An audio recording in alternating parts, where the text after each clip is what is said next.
alam naman po natin ngayon na hanggang ngayon, pinag-uusapan pa rin po natin yung maanumalyang flood control project. Di ba?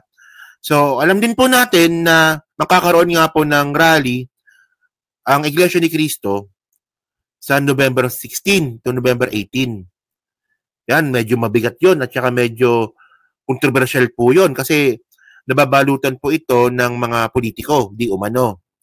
Di ba? Pero ang meron tayong nakakalimutan dito ngayon, no, na itong simbahang katoliko, itong CBCP ngayon, nagbabanggit din po ngayon ng kanilang saloobin dito nga po sa flood control scandal po na to.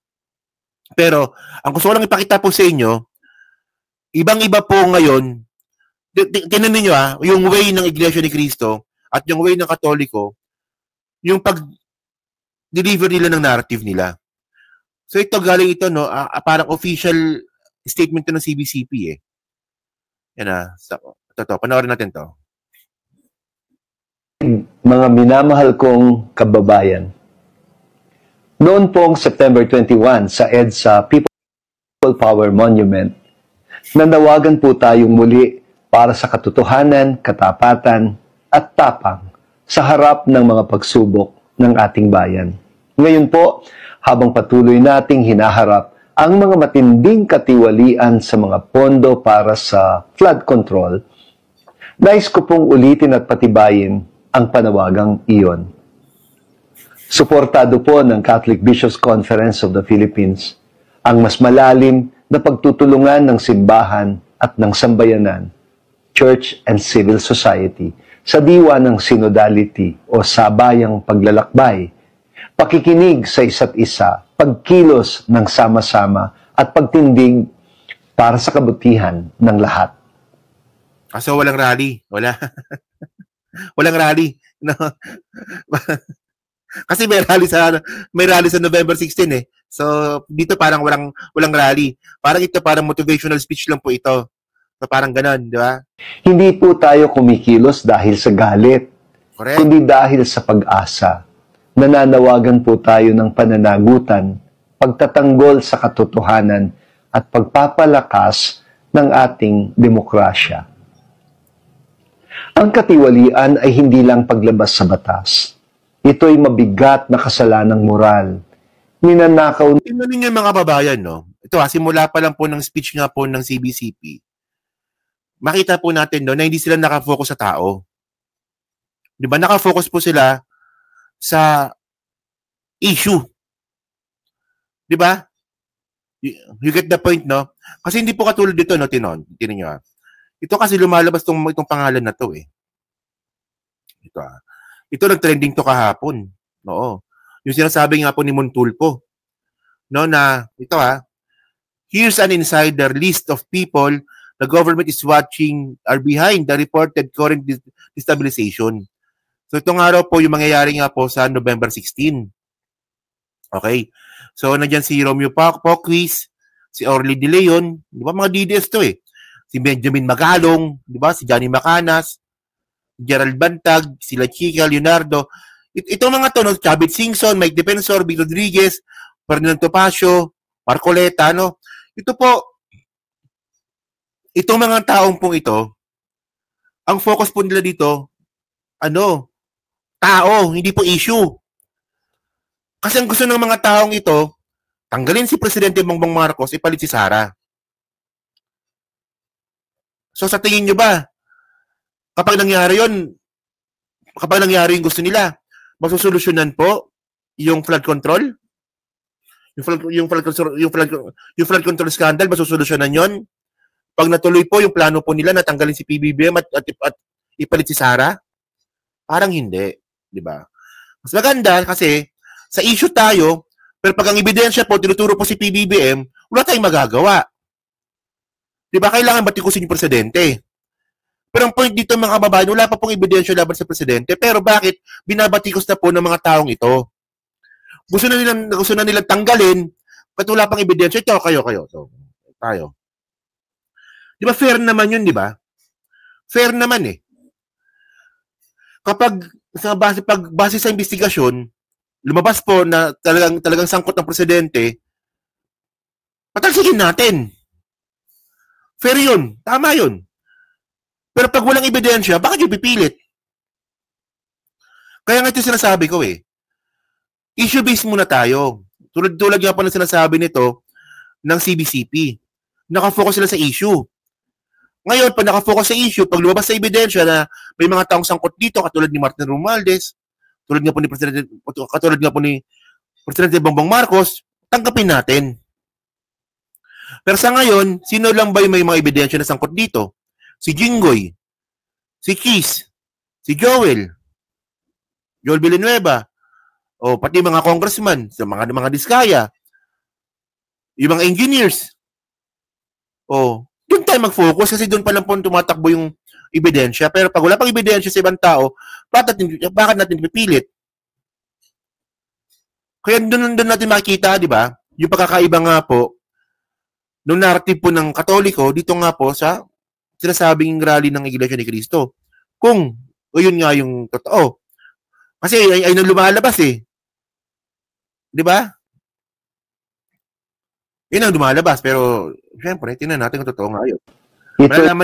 Malalaman lang natin kung totoo yan sa November 16 na. Oh. Mabigat na kasalanang moral. Ninanakaw nito ang para sa mahihirap. Winawasak ang tiwala at pinahihina ang haligi ng ating bayan. Kaya naman kasama natin ang sambayanan sa panawagang panagutin ang sangkot sa paggamit at paglustay ng mga pondong pampubliko, ibalik ang ninakaw at wakasan ang sistemang pampolitika na ginagamit ang pera ng bayan para sa pansariling kapakanan at para gawing dependent at mahihina ang ating mga komunidad. Laging umaasa sa ayuda. Para naman sa mga nasasangkot at ngayon ay nabibigatan ng konsensya dahil sa hiya na hinaharap ng kanilang mga pamilya, nais kong ipaalala na may 3 hakbang ng tunay na pagbabago at pagbabalik loob. Una, pag-amin. At ito yung tapang na sabihin o aminin ang nagawang mga pagkukulang at pagkakasala. Ikalawa, pagsisisi. At ito yung taus-pusong pagsisisi sa mga pinsala na nagawa o perwisyong naidulot sa lipunan. Ikatlo, ang pagsasauli at pagtutuwid. Yung handang itama at isoli ang ninakaw para sa kabutihan ng ating bayan. Ay, si Marcoleta, ayaw ipasoli yung mga ninakaw ng Diskaya. Father, yung mga Diskaya, ayaw isoli. Bayan. Kapag mayroong pag-amin, pagsisisi at pagsasauli, ay mas madali hong lumago ang tunay na pagpapatawad at pagkakasundo. Pipiliin nating lagi ang mapayapang pamamaraan, ang pagsunod sa saligang batas, at ang aktibong pakikilahok sa demokratikong proseso. Tinatanggihan po natin ang anumang panawagan sa karahasan o mga panawagang labag sa batas na mga hakbang nasa pagkakaisa, pag-ibig sa kapwa. Tingnan nyo sabi ng Simbahang Katoliko, hindi nila tolerate yung paggawa ng paglabag sa batas. So, pwede tayong magbigay ng ating saloobin, pwede tayong magalit sa gobyerno, pero wag tayong gagawa ng labag sa batas. Yun nga lang mga babayan, may history po kasi, itong rally po na to, same personality din po kasi, meron silang history na ginawa po nila noong September 21, na ginulo po yung buong Metro Manila. Di ba? Di ba yung ginulo nila yung Mindiola? Yun, labag sa batas yun. Di ba? Pero, di ba? Tinolerate po ng mga taong galit po sa presidente. Di ba kayo nagtataka? Di ba? Ito di ba kayo nagtataka? Nung election, 2022 election, yung isa sa mga kasagutan natin at katapatan sa katuturan. Di ba Uniteam, di ba? Yung isa sa mga kasagutan natin, Simbahang Katoliko. Di ba? Pero ngayon, nakita nyo naman, yung simbang katoliko mga kababayan, mas kumakampi pa po sa admin po, sa administrasyon po ngayon.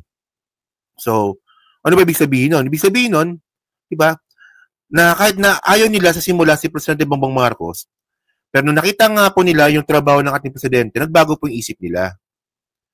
Ngayon, ganyan, obvious naman na iba yung panawagan ng simbang katoliko ngayon Diba? Focus sa issue, hindi sa tao. Totohanan ang lakas ng ating bayan.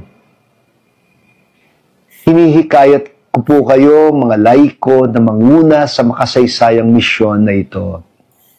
Nananawagan din po ako sa ating mga lingkod bayan at mga nasa uniforme na manatili naman tayong tapat sa ating konstitusyon at tama, di ba? Hindi po katulad ng mga DDS no, na ini-encourage po yung mga naka-uniform ngayon, mga sundalo at mga polis na makaklas sa gobyerno.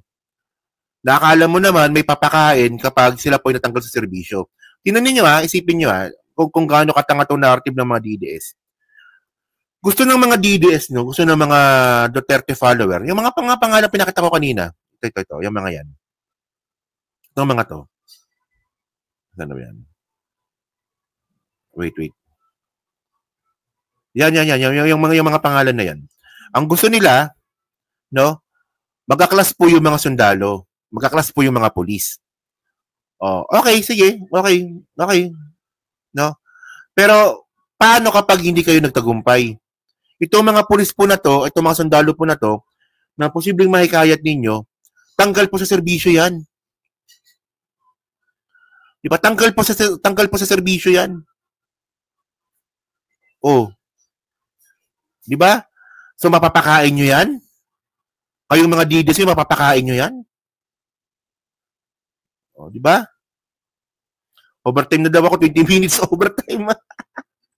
Yeah. At inaanyayahan ko po ang lahat ng may mabuting kalooban, anumang relihiyon o paniniwala o partido, na tumulong tayo, magtulong-tulong tayong magtayo ng lipunang ang kapangyarihan ay paglilingkod, hindi pribilehyo. Ang pamamahala ay pananagutan, hindi palakasan. At ang pag-asa ay hindi salita lamang, kundi sama-samang paninindigan. Hindi po tayo laban sa tao, kundi laban sa sistemang nagdudulot ng kasamaan. At yun ang sinasabi natin dito. Hindi tayo laban sa tao. Di ba? O ngayon, baka sabihin nyo na naman, Takero, bakit mo dinadawit yung mga DDS o yung mga Duterte sa flood control? Sila po tinuturo ng ebidensya Di ba? Saan ba nagsimula yung flood control scandal? Di ba ng panahon ni Digong? Wala namang hindi mo naman banggitin yun. Ang sinasabi natin yun, di ba? Nagsimula yung flood control scandal, panahon ni Digong, nagpatuloy na panahon ni Presidente Bongbong Marcos. So, ganun. Di ba? Magsasamantala. At naniniwala po ako na sa tulong ng Diyos at sa tapang ng sambayan ng Pilipino, mananaig ang liwanag kaysa kadiliman, ang katotohanan kaysa kasinungalingan, at ang pag-ibig kaysa katiwalian. Sa tulong at gabay ng Diyos, sama-sama po nating itatayo ang isang bansang marangal, makatarungan at tunay na malaya. Ito po si Cardinal Pablo Virgilio David, Obispo ng Caloocan at Presidente ng Catholic Bishops Conference. Tapos na pala. Okay. So, yun mga babayan, no? So, at least, no, alam naman natin, no, na minsan kasi iba-iba rin yung paniniwala ng mga pare. Depende po yan sa kanilang politika. Pero, kung pag-usapan po natin, no, generally speaking, hindi po suportado ng simbahang katolika yung ganyang klaseng kaguluhan na pinopromote po ng mga Duterte supporter. Di ba? Actually, hindi ko talaga makuha yung point kung bakit may mga ibang mga pare din pala na sumusuporta kay Duterte na kahit naman po sila po, kahit na mamamatay tao nga itong si Digong. So, yun mga babayan, no? So, thank you po, no, salamat po sa aking, sa panonood po sa aking unang episode dito sa Nabirahan PH. Oo. So, thank you. So mamaya alas 6 siguro or alas 7, doon po tayo sa channel ko. No? Pinopromote ko ulit ang channel ko ha. Oo.